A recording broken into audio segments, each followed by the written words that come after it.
மாசி மாதத்தில் வரும் மகம் நட்சத்திரமும் பௌர்ணமி திதியும் இணையும் நாளே மாசி மகம் தினமாக கொண்டாடுகின்றோம். மாசி மகம் நாளில் மிக முக்கியமான வழிபாடாக புனித நீராடல் கருதப்படுகிறது.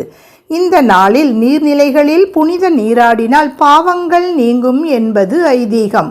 இந்த ஆண்டு மாசி மகம் மார்ச் 2ஆம் தேதி வருகிறது. ஒருமுறை பிரம்மஹத்தி தோஷத்தால் வருண பகவான் உடல் கட்டப்பட்ட நிலையில் கடலில் தூக்கி வீசப்பட்டார். இதனால் உலகில் மழை இல்லாமல் அனைத்து உயிர்களும் வாடின. வருண பகவானும் சிவபெருமானை நினைத்து வேண்டினார். இந்நிலை குறித்து தேவர்கள் சிவபெருமானிடம் முறையிட்டனர்.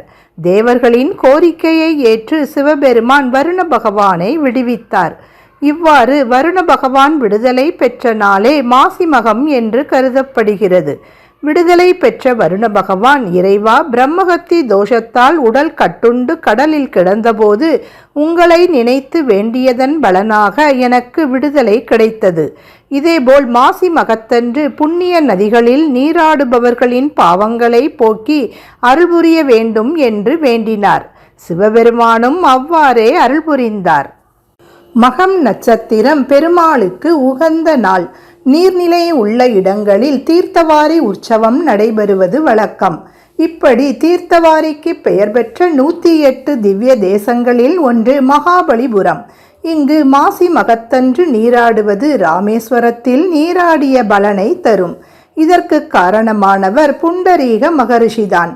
திருப்பார்கடலில் பள்ளி கொண்டுள்ள பெருமாளின் காலடியில் அன்றளர்ந்த தாமரை மலரை வைத்து வணங்க வேண்டும் என்ற ஆவலில் இவர் மாமல்லை கடற்கரையில் மலரை வைத்துவிட்டு பார்க்கடலுக்கு வழி ஏற்பாடு செய்ய முயற்சித்தார்.